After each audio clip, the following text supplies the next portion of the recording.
वामदेवी और भोजदेव, इनके कोई संतान नहीं थी, तो ये जगन्नाथ महाप्रभु का दर्शन करने गए और उन्होंने महाप्रभु जी से एक ही प्रार्थना की, हमें संतान नहीं चाहिए, आपकी सेवा कर सके और पूरे विश्व को आपके चरणों में ला सके ऐसा एक वैष्णव बालक चाहिए। अगर हो भाग्य में तो दीजिएगा, नहीं तो कोई आपत्ति नहीं।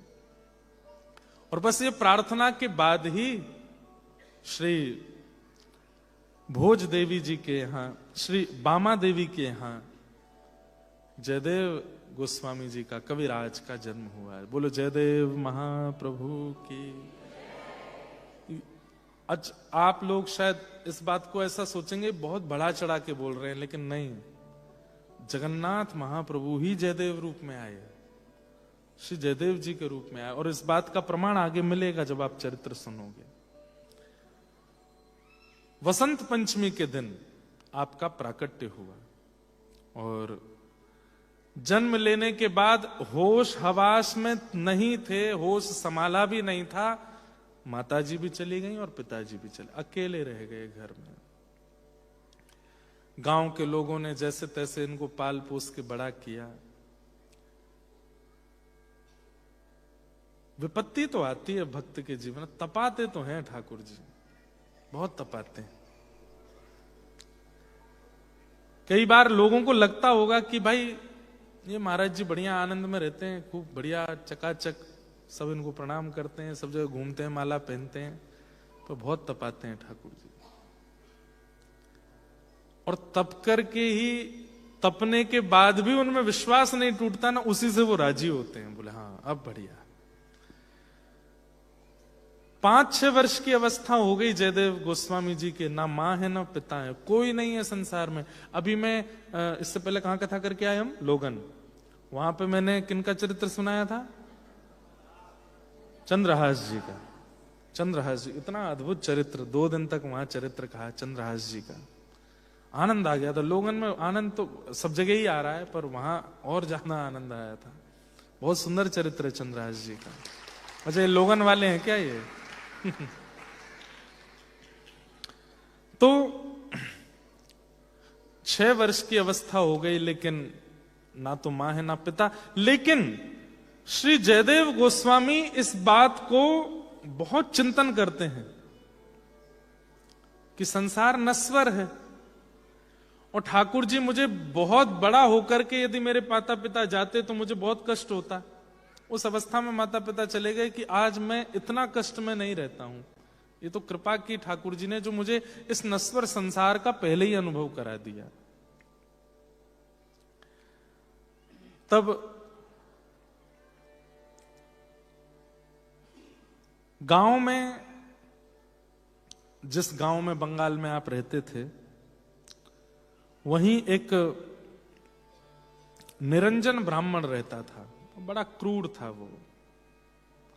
उसने मन में विचार किया, ये बालक अकेला इतनी बड़ी संपत्ति में रहता है, गांव के लोग बना के दे जाते हैं, गांव के लोग ही इसको संभालते हैं, क्यों ना मैं इस बालक से सब हड़प लूं। और उस निरंजन ब्राह्मण ने एक दिन क्रोध करता हुआ घर में आया और जयदेव गोस्वामी छोटे से हैं, बैठे थे, आकर के बोला, ए बालक, तेरे पिता ने मुझसे 6 साल पहले जब वो जीवित थे तब 1000 रुपया, उस समय 1000 रुपया का मतलब करोड़ आज का, 1000 रुपया उधार लिया था, वो तो चले गए। मुझे लगा था कोई रिश्तेदार नातेदार आएगा दे के जाएगा, कोई नहीं दे रहा है, कैसे लूं मैं, कैसे बहन करूं तेरे पिता की सारी संपत्ति का। जयदेव बोले, मेरे पास तो कुछ नहीं है, मुझे तो पता भी नहीं कि पिताजी ने कब दिए, कैसे, मैं तो बहुत छोटा था जब माता पिता चले गए। झूठा लिख करके लिया है भाई का, देख ये सन लिखा है, ये सब कुछ लिखा है, समय भी लिखा है, इस समय पर तेरे पिता ने इतना रुपया मुझसे उधार लिया था। वैष्णव का स्वभाव होता है वो विवाद में नहीं पड़ता। वैष्णव का स्वभाव है वो लेट गो करता है, छोड़ो जाने दो। और जिसको लेट गो करना नहीं आता ना, वो वैष्णव मत कहना अपने आप को। पकड़ के बैठ गए एक ही बात को, है तूने ऐसा किया, तेरे को समय पर बतलाऊंगा, तू ऐसा है, तू ये वैसा है, ये वैसा है, इसमें दोष उसमें दोष, ये बुरा ये अच्छा ये ऐसा। ये वैष्णव का स्वभाव नहीं है। वैष्णव बहुत शांत रहता है। तुम कर रहे हो, तुम्हारा व्यवहार है, तुम्हारा चित्त है, करो जैसा प्रसन्न हो। ये भी नहीं कि कहीं ऐसा कह दे, कोई गलत व्यवहार करे तो हाँ महाराज जी बता गए तुम हो ही ऐसे, मेरे को कुछ नहीं कहना, इतना भी नहीं कहता। वहां जोड़ता है, जय हो भैया, आपको रुचि लगे जो करो, प्रसन्न रहो। तजोरे मन हरि विमुखन को संग, उसके पास जाना बंद कर दीजिए, उसके पास बैठना बंद कर दीजिए, उसके बारे में सोचना बंद कर दीजिए। अरे प्राण निकल गए उसके सोचते सोचते तो अगले जन्म में उसका बेटा बन के आना पड़ेगा, उसका भाई बंधु बन, अंते यामति सागति। अरे अपनी चिंता नहीं हो रही है, उसी की चिंता में बैठे हैं। इतना चिंतन ठाकुर जी का कर लो तो ठाकुर जी मिल जाएंगे। ये वैष्णव का स्वभाव नहीं। वैष्णव लेट गो करता है, छोड़ो जाने दो। इसने गाड़ी ठोक दी, अब यहां देखो बातें तो कई सारी निकल आवेंगी। गाड़ी, एक बालक बेचारा मेलबर्न से गाड़ी चला के आया, बोले महाराज जी पूरा इंश्योरेंस मेरे ऊपर ही आ गया है। यहां तो लड़ाई इस बात की होती है ना,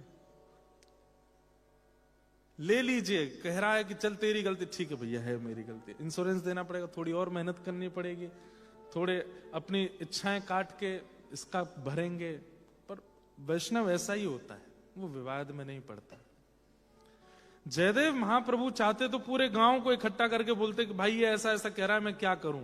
नहीं, उस व्यक्ति का अब आप देख लीजिए कैसे करना है, 1000 रुपया मैं कैसे दूंगा। बोले कैसे देगा, ये पूरा घर, तेरा बगीचा और वो खेत, ये सब मेरा होगा। हाँ ये ले लीजिए, आप ये ले लीजिए, मैं तो क्या ही करूंगा इसका। मैं तो वैसे भी सोच रहा था कि मैं अकेला ही हूं, ठाकुर जी के चरणों में जाके भजन करूं। चल यहां लिख दे, वो जो मुझे तो लिखना नहीं आता, आप लिख दीजिए, मैं अंगूठा लगा देता हूं। लिख दिया कि सारी जमीन जायदाद घर सब जयदेव ने मेरे नाम किया, और जयदेव जी का अंगूठा लगवा लिया। बोले आप राजी रहो। जयदेव जी अंगूठा लगा ही रहे थे, इतने में ही उस निरंजन ब्राह्मण की बेटी दौड़ी दौड़ी आई, पिताजी जल्दी चलिए जल्दी। बोले क्या हुआ, बोले घर में आग लग गई है।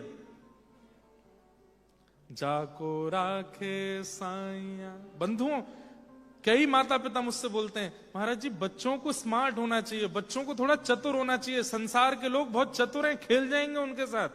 नहीं, बच्चों को सरल बनाओ, बच्चों का स्वभाव मधुर बनाओ। अगर संसार खेलने आएगा ना तो खिलाड़ी ठाकुर जी भी हैं, वो ऐसा खेल खेलेंगे कि सामने वाला सोचता रह जाएगा। आप उनको चतुर मत बनाइए। नहीं नहीं, थोड़ा बच्चों को स्मार्ट होना चाहिए, थोड़ा चतुर होना चाहिए, थोड़ा क्लेवर होना चाहिए, परिस्थिति लोगों को परखने जानने। एक बात बोले, भजनानंदी व्यक्ति को ऐसी दृष्टि मिलती है, वो सबको पहचान जाता है कौन कितने पानी में है। पर संसारी व्यक्ति बोल देता है, भजनानंदी बोलता नहीं है। नेत्र बंद करके ठाकुर जी से कहता है इसका स्वभाव भी मधुर करना नाथ। भजन बहुत परखाऊ बना देता है, परख जाता है व्यक्ति, लेकिन परख के और फिर उसमें भेदभाव करना, ये संसारी व्यक्ति भेद नहीं करता, वैष्णव भेद नहीं करता।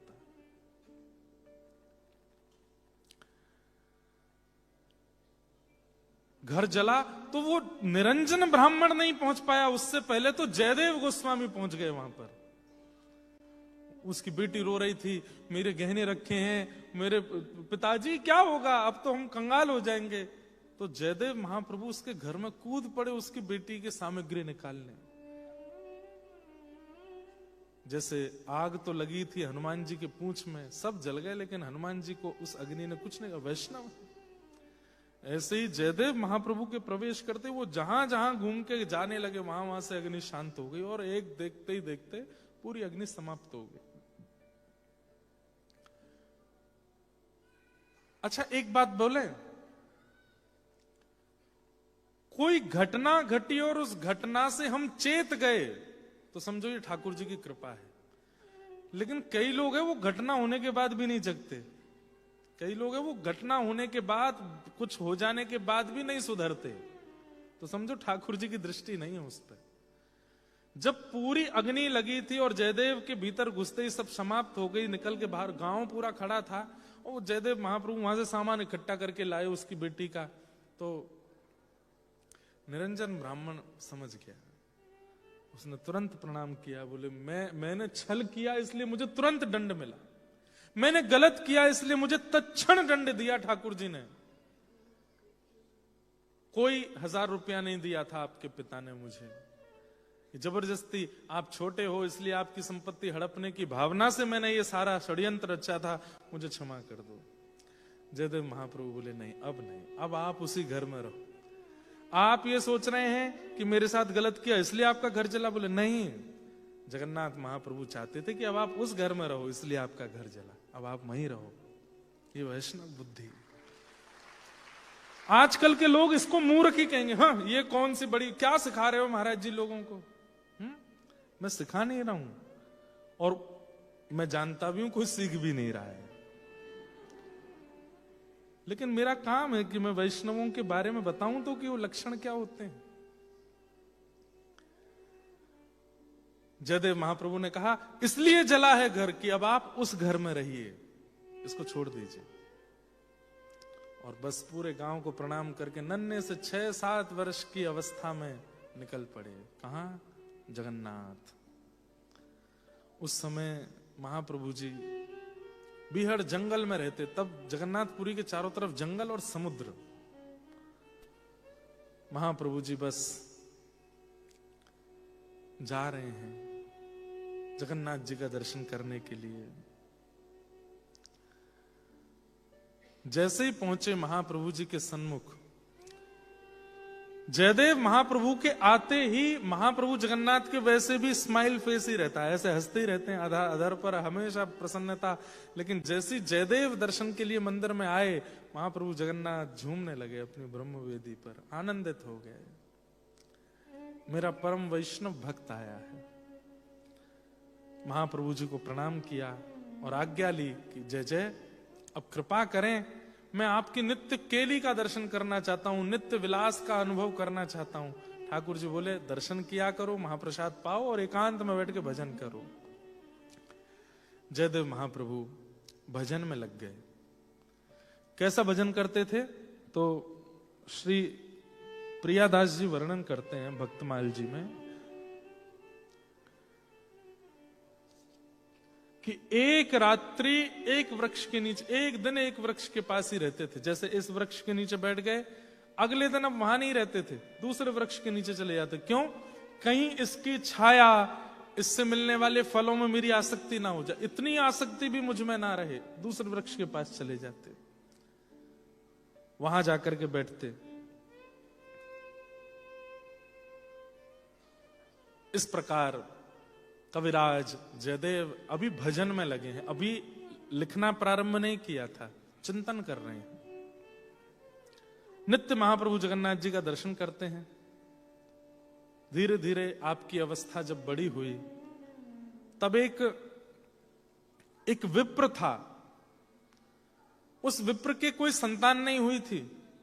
उसने महाप्रभु जगन्नाथ जी से जाके कहा कि नाथ, एक संतान यदि होगी तो पहली संतान मैं आपको सुपुर्द करूंगा, दूसरी संतान मैं अपने पास रखूंगा, आप कृपा करके कृपा करो। उसके यहां पर सौभाग्य से प्रथम पुत्री का जन्म हुआ, पुत्र नहीं हुआ उस ब्राह्मण के यहां। अब पुत्री का जन्म होते ही वो तो घबरा गया, बोले कि पुत्र होता तो मंदिर में दे आता मैं, अभी पुत्री को क्या करूं। तो उसका लालन पालन किया। जब वो हो गई 15-16 वर्ष की, तब उस लाली को लेके गया और बड़े हृदय पर पत्थर रख के कहा कि जगन्नाथ जी, मैंने आपको कहा था कि मैं अपनी प्रथम संतान आपको दूंगा, लेकिन प्रथम संतान तो लाली है, मैं लाली को आपको कैसे अर्पित करूं, मेरा मन बहुत भारी हो रहा है, कृपा कर इसका समाधान करो। तो महाप्रभु जगन्नाथ जी ने स्वप्न आदेश किया, बोले कि आपने जो कहा है हम उसको स्वीकार करेंगे, मेरे ही जैसे रूप वाला एक व्यक्ति है, उसका नाम है कविराज जयदेव। तुम जाकर के अपनी पुत्री पद्मावती नाम था इनकी पुत्री का, उसका विवाह कविराज जयदेव से करो। बोले कहां है? तो महाप्रभु जगन्नाथ जी ने पता बताया, जंगल में बैठे हैं, वृक्ष के नीचे बैठ के भजन करते हैं। और विचार, चिंता मत करना, घर नहीं है, परिवार नहीं है, बस दे देना, वो मैं ही हूं, तुम्हारी बात सत्य होगी, मैं तुम्हारी पुत्री स्वीकार करूंगा। पहुंच गए, दूरते पहुंचे, तभी क्या देखते हैं, एक वृक्ष के नीचे घुंघराले केश हैं, तन पर बहुत वस्त्र नहीं, बस एक कौपीन पहनी है, दिव्य कटाक्ष नेत्र हैं, बैठे हैं ठाकुर जी के ध्यान में। ब्राह्मण जाके अपनी पुत्री के साथ सामने बैठ गए। कविराज के जब नेत्र खुले, कविराज बोलूं तो समझ जाना जयदेव महाप्रभु। गीत गोविंद ऐसे ही प्रिय नहीं लग गया जगन्नाथ जी को, कुछ तो है लिखने वाले में। जयदेव महाप्रभु ने प्रणाम किया, बोले जय हो भगवान। महाराज मैं अमुक ब्राह्मण हूं, मेरे कोई संतान नहीं थी, तो मैंने आज से 15 वर्ष पहले महाप्रभु जगन्नाथ जी से कहा था कि मेरे संतान होगी तो प्रथम संतान मैं आपको दूंगा। अच्छा, प्रथम संतान में ये पुत्री हुई। जयदेव महाप्रभु बहुत अच्छी बात है। फिर बोले मैं महाप्रभु जी के पास गया कि अब पुत्री को कैसे आपको प्रदान करूं। तो महाप्रभु जी ने कहा है कि आप उन्हीं के ही अंश हो, आप मेरी पुत्री को स्वीकार करो। चलो दुज तहां जहां बैठे कविराज अहो, महाराज मेरी सुता यह लीजिए, कीजिए विचार अधिकार विस्तार, जाके ताही को निहार सुकुमारी यह दीजिए। जगन्नाथ देव जू की आज्ञा प्रतिपाल करो, डरो मति धरो ही ना तो दोष भीजिए। हे नाथ मेरी पुत्री को स्वीकार करो। जयदेव महाप्रभु बोले हम ये सब करने के लिए घर से निकले थे, इनको स्वीकार करके कहा मैं पेड़ों के नीचे रहता हूं, ये पेड़ के नीचे रहेंगी मेरे पास, और मैं तो 24 घंटे भजन करता हूं, वस्त्र भी नहीं पहनता।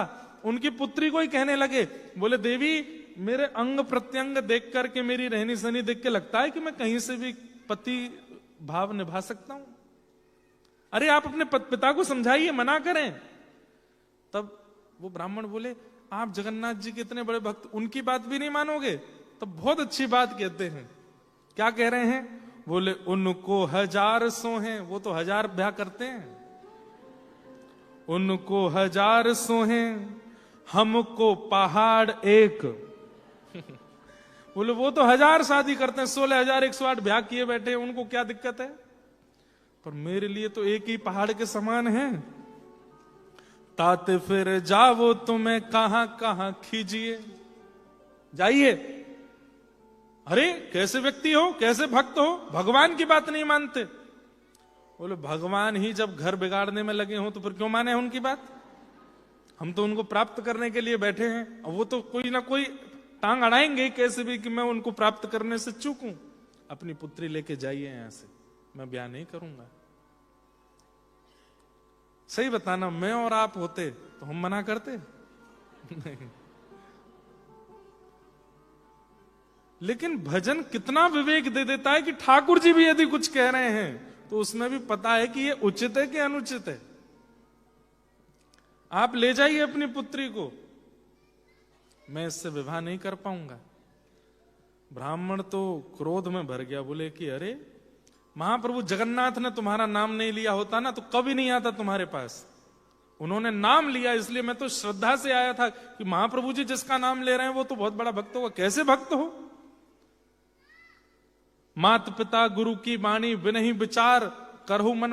अरे माता पिता गुरु की वाणी पर तो बिना विचार किए अमल करना चाहिए, आप भगवान की वाणी नहीं मान रहे हो। जयदेव महाप्रभु बोले मेरे भजन में विक्षेप हो रहा है, आप चले जाओ। बोले देख भाई, तू नहीं मानता होगा महाप्रभु जी की वाणी, पर मैं तो मानता हूं। तो बोले फिर अपनी पुत्री की ओर देख करके बोले, बेटी तू यहीं बैठ जा, आज नहीं तो कल, कल नहीं तो परसों, कभी तो स्वीकार करेगा। जयदेव महाप्रभु बोले, बड़ी जिद है आपकी, अरे ये जंगल है, यहां पर हिंसक जीव आते हैं, मानवों को देख के खा जाते हैं। तो बोले, आप भी तो बच रहे हो उनसे, मेरी बेटी को भी बचा। बोले, मैं नहीं बचाऊंगा। बोले, कोई बात नहीं बिटिया, आज से यही तेरे परमेश्वर हैं, जगन्नाथ जी ने कहा है ना, तो बैठ जाए यहीं पर। और ऐसा कहकर के ब्राह्मण अपनी पुत्री को वहीं जंगल में छोड़ के चले गए। अब तो जयदेव महाप्रभु बड़ी सोच में, और नेत्र बंद करके जगन्नाथ जी से कहें, क्या किया आपने? महाप्रभु जी तो मुस्कुरा रहे हैं। हाँ।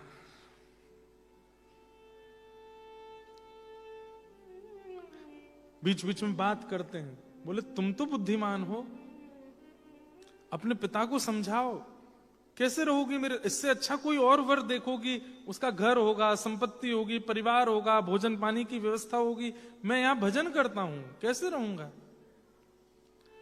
बोले, मेरे लिए तो सर्वोपरि अपने पिता की आज्ञा श्रेष्ठ, और उसके बाद परम पिता जगत पिता जगन्नाथ जी की आज्ञा श्रेष्ठ। मुझको तो आप में कोई दोष ही नहीं दिखता है। महाप्रभु जगन्नाथ जी ने जिनको मेरे लिए चुना है वो तो मेरे सर्वस्व हैं। मैं आपका ही वर्ण करूंगी, और आप यदि मेरा वर्ण नहीं करेंगे तो यहीं बैठी बैठी बैठी दूर से ही आपका दर्शन करते हुए एक दिन प्राण त्याग दूंगी। महाप्रभु जी बोले, बड़ी विचित्र जिद है ये तो। एक दिन निकला, 2 दिन निकले, 3 दिन निकले, तो जयदेव महाप्रभु ने विचार किया, तो बहुत ज्यादा हो रहा है, एक काम करता हूं, रात्रि को जब अंधेरा होगा ना, ये यहीं बैठी होगी, क्योंकि इनका नियम था, ये सुबह जहां बैठते थे अगले दिन सुबह तक वहीं बैठे रहते थे, फिर दूसरे पेड़ के पास चले जाते थे। तो इनकी जो पद्मावती थी वो उस पेड़ के पास बैठती थी जहां ये पिछली बार बैठे थे, मतलब वहां से इनको देखती थी। तो आज इन्होंने क्या किया, अपना नियम तोड़ दिया, और रात्रि में इन्होंने मन बना लिया कि मैं भाग जाऊंगा, ये सुबह ढूंढती रहेगी मुझे, बहुत दूर चला जाऊंगा यहां से, इसको मिलूंगा ही नहीं मैं। तब रोते बिलखते अपने पिता के पास जाएगी, और फिर इसका ऐसे ही बच सकता हूं मैं, नहीं तो बच नहीं पाऊंगा। आपने जो ये योजना बनाई, और जैसे ही रात्रि में भागने लगे, तभी आकाश में बादल गरजे, और विशाल काले काले आकाश में महाराज जगन्नाथ जी के नयन और अधर दिखाई दिया। आकाशवाणी हुई। महाप्रभु जगन्नाथ जी बोले, जयदेव मुझे प्राप्त करना चाहते हो? हाँ, तो मेरी बात पर संशय मत करो, वो पद्मावती जीवन में आएगी तभी तुम कुछ बन पाओगे, और वो योग्यता आएगी जिससे मैं मिलूंगा। इसलिए मेरी आज्ञा को स्वीकार करो। मैं तुम्हारे प्रेम से, मेरी प्रति लगन से मैं बहुत प्रसन्न हूं। तुम्हारी 3 दिन की ये स्थिति देख के मुझे बहुत सुख मिला है, लेकिन मेरी आज्ञा है, पद्मावती को स्वीकार करो। जब महाप्रभु जगन्नाथ ने प्रकट होकर के कह दिया, बस जयदेव महाप्रभु वापस लौट के, जो भाग गए थे लौट के आए, और पद्मावती का आकर के पाणी ग्रहण किया, और पाणी ग्रहण करके विवाह करके सप्तपदी हुई, सिंदूर दान हुआ। कोई नहीं था, लेकिन महाप्रभु जी की आज्ञा मान करके विवाह किया। विवाह करके बोले, देवी अब जंगल में तो रहेंगे नहीं। तो बोले, कहाँ चलें? चलो हमारे गांव, वहां पे हमारा घर है, वहीं रहेंगे। गांव लौट करके अपनी पत्नी के साथ गए। घर तो दे दिया था उस निरंजन ब्राह्मण को। गांव वासियों को पता चला तो गांव वासियों ने अपने घर खाली कर दिए, यहां रहो यहां रहो। बोले, नहीं नहीं, कहीं नहीं, हम तो यहाँ नदी के किनारे दोनों पति पत्नी ने मिलकर के कुटिया बनाई, और उसमें जयदेव महाप्रभु रहने लगे अपनी पत्नी के साथ।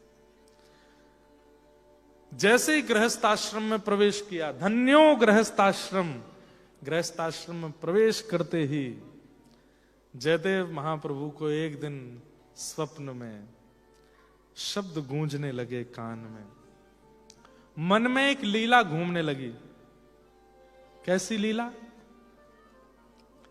एक लीला का दर्शन आपको हुआ, ध्यान से सुनना। कैसी लीला? कि लाला कन्हैया गैया चराई करके लौट रो है। आहा, तम गोरजच्छुरित कुंतल बद्धवरहा वन्य प्रसून रुचिरेक्षण चारुहासम वरहा पीडम नटवर वपुः कर्णयो कर्णकारं बिभ्रदवासः कनक कपिसं वैजयन्तीं च माला रंध्रान् वेणो अधर सुधया पूरयन् गोपवृन्दै वृन्दारण्यं स्वपदरमणं प्राविशद गीत कीर्ति। असंख्य गायों का समूह चल रहा है और बीच में नन्हे से गोपाल जी गैया को होई होई करते हाँकते हुए चल रहे हैं। ये स्वप्न दिख रहा है।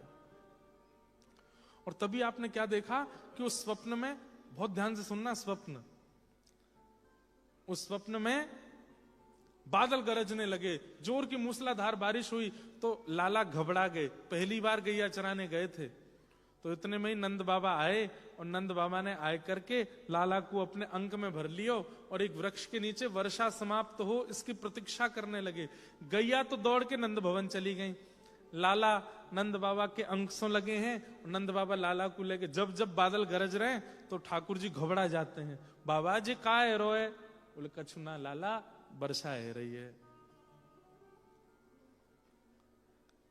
नंद बाबा सोच रहे हैं आधी गैया तो चली गई पर आधी अभी भी जंगल में है, उनको घेर के मुंह को लानो है। संध्या को समय है कि रात्रि है रही है, या लाला को लेके कैसे जाऊं मैं? इतने में ही कुछ सखियां आ रही हैं छोटी छोटी, और उन सखियों के बीच में वृषभानु नंदिनी श्री राधा रानी। ये जयदेव महाप्रभु को स्वप्न दिख रहा है और श्री किशोरी जी चलती हुई आ रही,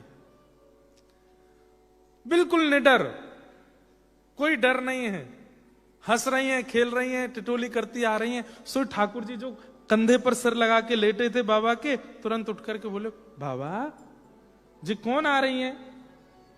तो नंद बाबा बोले लाला पतो ना कोई ब्रजवासी लाली हैं, इनको डर ना है लग रो? बोले हाँ इनको ना है लग रो। तो बाबा एक काम करो, बोले कहा आप तो गैयाल ने घेर के आ जाओ, ये छोटी वारी है ना या कि गोद में मुंह दे दो, ये छोड़ आवेगी नंद भवन। जैसे ही किशोरी जी आई सब सखियों के साथ तो नंद बाबा ने रोका उनको। ये लीला कहीं नहीं है, ये जयदेव महाप्रभु को अनुभव हो रही है। हेरी लाली तू को डर ना लगे ना, मुंह को डर ना लगे। कौन की लाली है? बोले वृषभानु बाबा की लाली हूं। अच्छा बरसाने वाले वृषभानु बाबा? बोले हाँ तभी इतनी निडर है। और ये सबरी तेरी सखी है? बोले हाँ ये हमारी सखी है। मेरो लाला बहुत डर रहा है, तू याकू नंद भवन छोड़ देगी? तो पहले तो किशोरी जी जोर से हंसी, काय को डर रहे हैं ये? बोलो कारे कारे बादल गरज रहे हैं ना, या हमारे डर रहे हैं? अच्छा खुद भी तो कारे हैं, फिर काय को डर रहे हैं? तब ठाकुर जी बोले बाबा या तो यूं कह दो मेरी उंगली पकड़ के ले जाएगी, मुंह को छोड़े आवेगी नंद भवन। सो छोटे से ठाकुर जी उनकी उंगली पकड़ी है किशोरी जी ने, और अपनी सुंदर कमरी में ठाकुर जी ऐसे छुपाए हैं और किशोरी जी लेके जा रही हैं नंद भवन छोड़ने के लिए। ये दर्शन श्री जयदेव महाप्रभु को हो रहा है।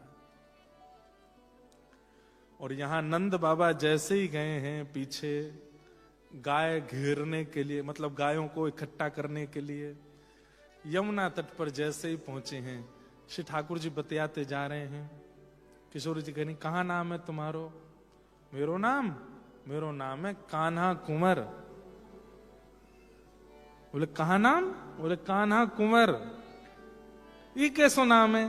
बोले ऐसो ही नाम है, मैया मुझको कान्हा बोले, मुझको तो याद ही ना होगा। सो ठाकुर जी बोले कैसे याद ना होगा, ये कहाँ है? बोले कान। बोले बस कान ते कान्हा और कुंवर मतलब लाला। सो श्री जी बड़ी जोरते हंसी, बड़े बड़े नटखट हो, बताओ याद करूंगी कान कुंवर? बोले हाँ यही है कान कुंवर। जैसे ही यमुना तट पर पहुंचे, यमुना जी का दर्शन करते ही व्रज अंतर ध्यान होने लगा, निकुंज के लता पत्र प्रकट होने लगे, सब सखियां अपने रूप में आने लगी। श्री जी ठाकुर जी देखने लगे जी का एरो है, तभी यमुना जी ने प्रकट है करके रूप को भान करायो। अरे श्याम सुंदर, अरे श्यामाजू, आप तो नित्य गोलोक धाम के नित्य विहारिणी बिहारी हो, यहाँ ब्रज में लीला करवे आए हो, बड़ा अच्छा संयोग बनो है। नंद बाबा व्यस्त हैं और सब मैया अपने घरन में हैं, वर्षा के कारण ब्रजवासी छुपे हुए हैं, एक सुंदर रास बिहार को क्रम आप करो।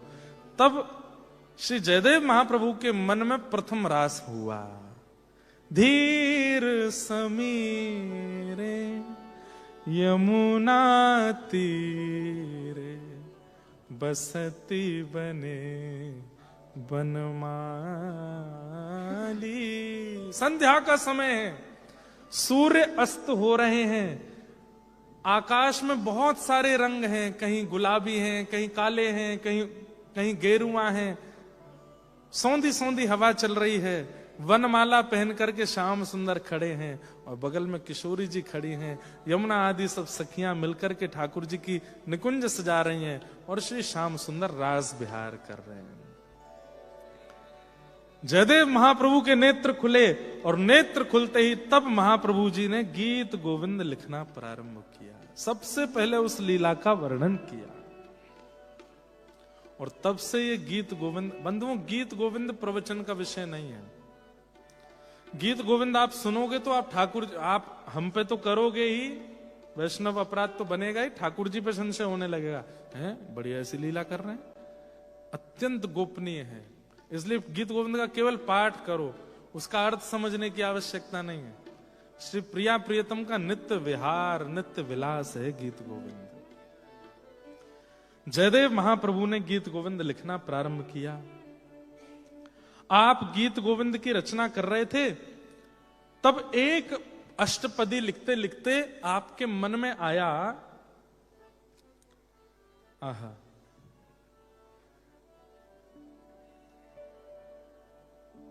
आपके मन में भाव आया, स्मर गरल खंडनम मम सिरस मंडन देहि में पद पल्लव मुदारम। इसका भाव क्या है कि श्री ठाकुर जी कभी कभी श्री किशोरी जी के श्री युगल चरणों को मुकुट उतार करके अपने सिर पर बहुत देर तक धारण करके रखते हैं। मतलब श्री जी एक सेज पर बैठी हैं और ठाकुर जी चरणों में बैठ करके किशोरी जी के श्री चरणों को अपने सिर पर बहुत देर तक ऐसे धारण करके रखते हैं। तब किशोरी जी कहती हैं, जय जय कहा कर रहे हो? बोले तीनों लोकन को बड़ो भार है या के ऊपर, तो या को शांति यहीं मिले, आप अपने चरणन को पधराए दो। तो ये विचार जब जयदेव महाप्रभु के मन में आया तो लिखते लिखते रुक गए। क्यों रुक गए? बोले कहीं ऐसा तो नहीं कि मैं बहुत ज्यादा लिख दूंगा कि किशोरी जी के चरणों को ऐसे अपने सिर पर धारण करके श्याम सुंदर रहते हैं, चिंतन करने लगे, कोई और भाव आए तो वो लिखूंगा, इसको पढ़ करके लोगों के मन में आएगा ये तो अतिशयोक्ति है। बताओ, किशोरी जी को सिंहासन पर बैठा के स्वयं नीचे बैठ के उनके सिर को, उनके चरणों को अपने सिर पर धारण करके खूब देर तक ठाकुर जी बैठे रहते हैं, ये लिखना मेरे को अनुचित सा लग रहा है, लेकिन मन में तो यही बात आ रही है। तो आपने कलम रख दी और बोले कि मैं बाद में लिखूंगा, थोड़ा और कुछ चिंतन आएगा तब इसको लिखूंगा। और आपने तुरंत पद्मावती से कहा, मैं स्नान करने जा रहा हूं, भोजन तैयार रखना, स्नान करके आके फिर मैं आगे का लिखूंगा। और ठीक है। आप जैसे ही गंगा स्नान करने गए, अब इनके चित्त में जो बातें आती थी, जो इनको चिंतन होता था, वो ठाकुर जी कराते थे। इन्होंने संशय करके उसको लिखा नहीं, तो ठाकुर जी जयदेव महाप्रभु का रूप धारण करके आए। जैसे ही लौट करके आए तो पद्मावती बोली, बड़ी जल्दी स्नान किया? बोले स्नान नहीं किया, एक बात याद आ गई, मैं जल्दी लिख दूं। और गीत गोविंद खोल करके ठाकुर जी ने कलम उठा करके लिखा, स्मर गरल खंडनम मम सिरस मंडन देहि में पद पल्लव मुदारम। इस पद को लिख दिया। और लिखने के बाद बोले, देवी बहुत जोर की भूख लगी है, जरा भोजन करा दो। हाँ हाँ तैयार है, आओ। थाली लगाई, थाली में बढ़िया चकाचक ठाकुर जी पाव में रोटी दाल चावल आदि सब सामग्री पाए। सामग्री पा करके बोले, देवी अब मैं जा रहा हूं संध्या करने। और प्राचीन काल में माताएं बहनें पति के बाद उस थाली में ही खाती थी जिसमें पति ने पाया, अब तो संग ही पाती हैं। तो वैसे नियम यही है कि पति के बाद पति की थाल में ही पाओ। तो पद्मावती बैठ गई पाने, वो तो ठाकुर जी थे। जैसे ही पद्मावती ने पाया, उनके तो नेत्र बंद हो गए, ऐसा आनंद चित्त में होने लगा, प्रेम पुलकित हो गई, नेत्रों से अश्रु और पूरे शरीर में कंपायमान और रोंगटे खड़े होने लगे। इतना आनंद अनुभव हुआ, ठाकुर जी का प्रसाद। यहां जयदेव महाप्रभु स्नान करके लौटे, जैसे ही आकर के देखा कि पद्मावती पा रही हैं, जयदेव महाप्रभु बोले, देवी आज बहुत ज्यादा भूख लगी थी आपको, मुझसे पहले पा लिया, कोई बात नहीं, मैं रोकने नहीं है, आप पा लो, कोई बात नहीं, कभी कभी पा लेना चाहिए। भूख क्या लगी, आप पाके गए, आपके बाद ही तो पाया मैंने। मैं कहां पाके गया, मैं तो भी स्नान करके आया हूं। कहां रहते हैं आप गए थे स्नान करने, फिर लौट के नहीं आए थे, वहां लिख के गए हो, अभी पंक्ति लिखी, उसके बाद बोले भूख लगी है, आपको पवा के ही पाया, ये इल्जाम नहीं लगाओ हम पे कि हम आपके बिना पा रहे हैं। जयदेव महाप्रभु बोले, देवी मैं सुबह का गया हूं, अब आया हूं। अरे तो फिर वो पंक्ति भी तो लिख के गए हो, वो कोई स्वप्न है क्या, देख लो खोल के। जैसे ही जयदेव महाप्रभु ने देखा, स्मर गरल खंडनम, जो मन में आ रहा था वो लिखा था, और लेखनी में अंतर था। जयदेव महाप्रभु की लेखनी जो थी वो सामान्य मानव की तरह थी, लेकिन ये जो अक्षर लिखे हैं, प्रत्येक अक्षर में ऐसा लग रहा है कि प्रिया प्रियतम किलोल कर रहे हैं, नृत्य कर रहे हैं। स्मर गरल खंडनम मम शिरस मंडनम देहि में पद पल्लव मुदारम। और इस पंक्ति को देख करके जयदेव महाप्रभु के नेत्र सजल हो गए। जय जगन्नाथ कह करके आप रुदन करने लगे, जय हो महाप्रभु। मैं जो सोच रहा था, जो मेरे मन में भाव आ रहा था, मतलब वो सत्य है, आप उसको स्वीकार करते हैं कि ठाकुर जी बहुत देर तक किशोरी जी के चरणों को अपने सिर पर धारण करके रखते हैं। किशोरी जी कहती हैं, जय अब बहुत है गया, अब हट जाओ, नहीं एक देर और रहने दो, बहुत बहुत बहुत भार है यहाँ पे, आपके चरण पड़ते शीतलता प्राप्त होती है। जयदेव महाप्रभु बड़े प्रसन्न हुए, दौड़ करके अपनी पत्नी को लेकर के गए और श्री जगन्नाथ महाप्रभु के सामने जाकर के गाने लगे। आप गाना तो चाहते हैं, श्रुत कमला कुछ मंडल धृत कुंडल ए ललित कलित ललित वनमाल जय जगदीश हरे। आप गाना तो ये चाहते हैं, लेकिन जैसे ही आपने गाया श्रुत कमला कुछ मंडल धृत कुंडल ए कलित ललित वनमाल, वनमाल बोलते ही जगन्नाथ महाप्रभु गाने लगे, जय जगदीश नहीं, जय जय देव हरे। हे जयदेव तुम्हारी जय हो, तुम इतना सुंदर लिख रहे हो। तो इस पंक्ति में जो जय जगदीश हरे की जगह जय जय देव हरे है, वो महाप्रभु जी गा रहे हैं, महाप्रभु जगन्नाथ गा रहे हैं। श्रुत कमला कुच मंडल धृत कुंडल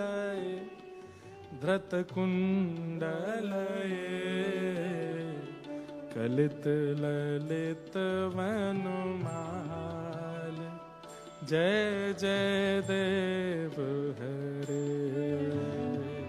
कलित ललित वनमाल जय जय देव हरे।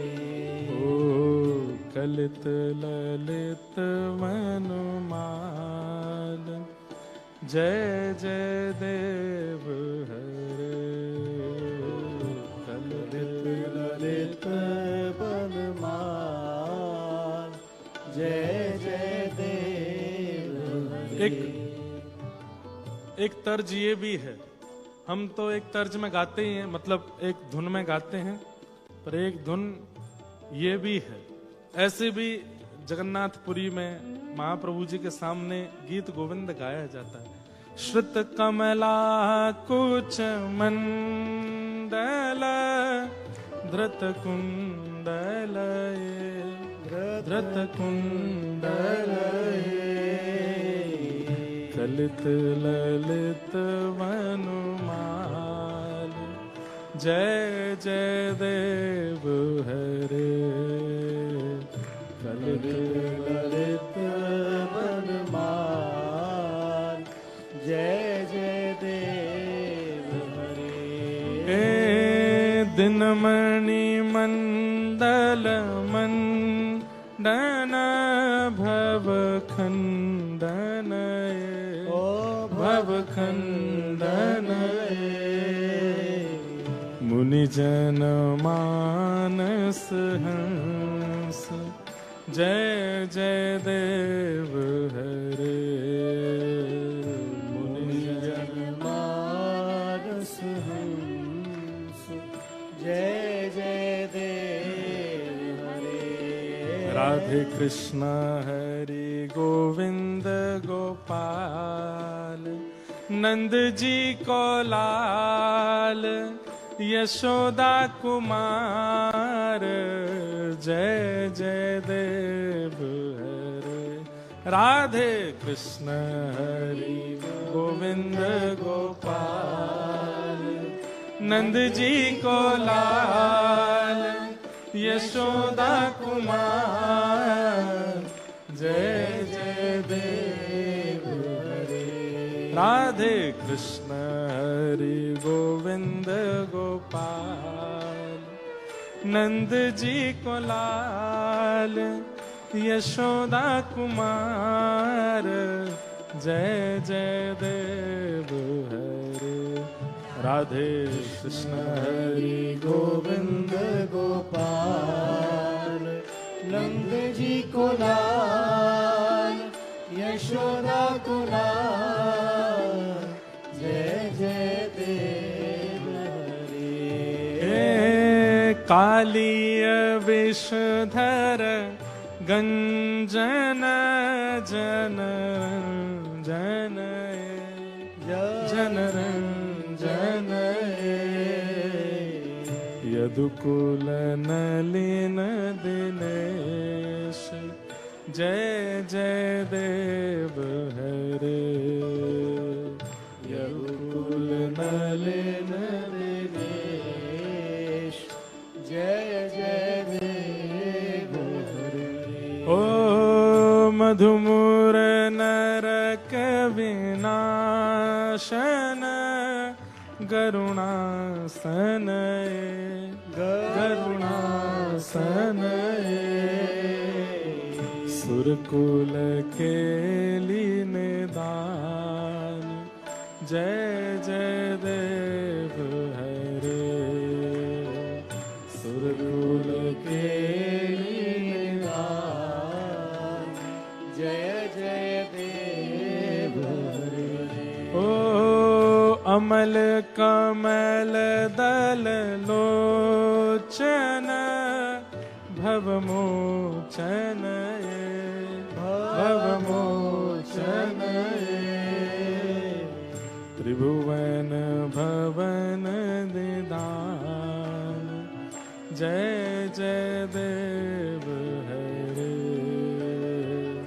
त्रिभुवन भवन निधान जय जय देव हरे ओ राधे कृष्ण हरि गोविंद गोपाल नंद जी को लाल यशोदा कुमार जय जय देव हरे राधे कृष्ण हरि गोविंद गोपाल नंद जी को लाल यशोदा कुमार जय जय देव हरे हे त्रिभुवन भवन जनक सुताकृत भूषण जित दूषण जित दूषण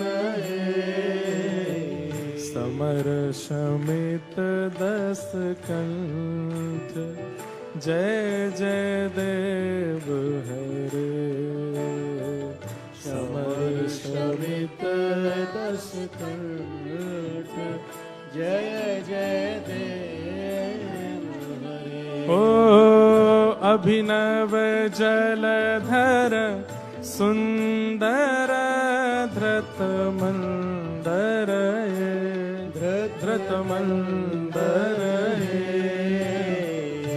श्री श्रीमुख चंद्र चकोर जय जय देव हरे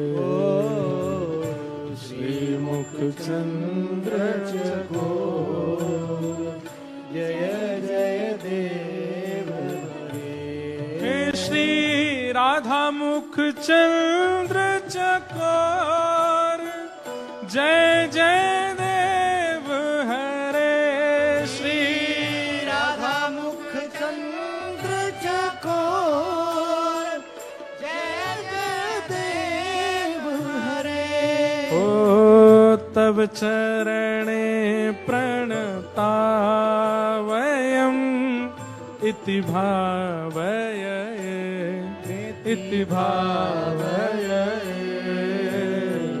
कुरुकुशलं प्रणतेषु जय जय देव हरे कुरुकुशलं प्रणतेषु जय जय देव हरे ओ श्री जय देव कवेरिदं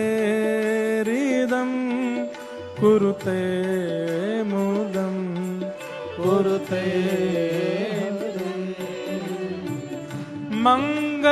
मंगलमंजुल गीतम जय जय देव हरे मंगल गीतम जय जय देव हरे राधे कृष्ण हरि गोविंद गोपाल नंद जी को लाल यशोदा कुमार जय जय देव राधे हरि गोविंद गोपाल नंद जी को लाल यशोदा गोपाल जय जय देव हरे ओ राधे कृष्ण हरि गोविंद गोपाल नंद जी को लाल यशोदा कुमार जय जय देव हरे राधे हरि गोविंद गोपाल नंद जी को लाल यशोदा गोपाल जय जय देव हरे जय जय जय जगन्नाथ भगवान जपो कृष्ण हरे राम जय जय जय जगन्नाथ जपो कृष्ण कृष्ण हरे राम जय जय जय जगन्नाथ भगवान जपो हरे कृष्ण हरे राम जय जय जगन्नाथ भगवान जपो हरे कृष्ण हरे राम ओ राधे कृष्ण हरि गोविंद गोपाल नंद जी को लाल यशोदा कुमार जय जय देव हरे राधे हरि गोविंद गोपाल यशोदा कुमार यशोदा कुमार जय जय देव हरे भजो राधे राधे गोविंद गोविंद राधे भजो राधे राधे गोविंद गोविंद राधे श्री राधे राधे गोविंद गोविंद राधे भजो राधे राधे गोविंद गोविंद राधे गोविंद राधे गोपाल राधे गोविंद राधे गोपाल राधे गोविंद राधे गोपाल राधे गोविंद राधे गोपाल राधे हरि गोविंद राधे गोपाल राधे गोविंद राधे गोपाल राधे हरि गोविंद राधे गोपाल राधे गोविंद राधे गोपाल राधे भजो भजो गाओ राधे राधे गोविंद गोविंद राधे राधे राधे गोविंद गोविंद राधे राधे राधे गोविंद गोविंद राधे राधे राधे गोविंद गोविंद राधे गोविंद राधे गोपाल राधे गोविंद राधे गोपाल राधे गोविंद राधे गोपाल राधे गोविंद राधे गोपाल राधे गोविंद राधे गोपाल राधे गोविंद राधे गोपाल राधे गोविंद राधे गोपाल राधे गोविंद राधे गोपाल राधे भजो भजो गाओ राधे राधे गोविंद गोविंद राधे राधे राधे गोविंद गोविंद राधे राधे राधे गोविंद गोविंद राधे राधे राधे गोविंद गोविंद राधे राधे राधे गोविंद गोविंद राधे राधे राधे गोविंद गोविंद राधे भजो राधे राधे गोविंद गोविंद राधे राधे राधे गोविंद गोविंद राधे भजो गोविंद राधे गोपाल राधे गोविंद राधे गोपाल राधे गोविंद राधे गोपाल राधे गोविंद राधे गोपाल राधे भजो भजो गाओ राधे राधे गोविंद गोविंद राधे राधे राधे गोविंद गोविंद राधे राधे राधे गोविंद गोविंद राधे राधे राधे गोविंद गोविंद राधे भजो राधे राधे गोविंद गोविंद राधे राधे राधे गोविंद गोविंद राधे आतुर हित हरि वंश पुकारो राधा राधा नाम आतुर हित हरि वंश पुकारो राधा राधा नाम हो जय राधे राधे राधे राधे श्री राधे राधे राधे राधे जय राधे राधे राधे राधे राधे राधे राधे राधे जय राधे राधे राधे राधे श्री राधे राधे राधे राधे आतुर हित हरि वंश पुकारो राधा राधा नाम आतुरित हरि वंश पुकारो राधा राधा नाम हे सघन कुंज यमुना तट आयो गगन कुंज यमुना तट आयो मदन टेर वृंदावन आयो मदन टेर वृंदावन ओ प्यारो राधा वल्लभ लाल वृंदावन मेरो वृंदावन वृंदावन मेरो वृंदावन हे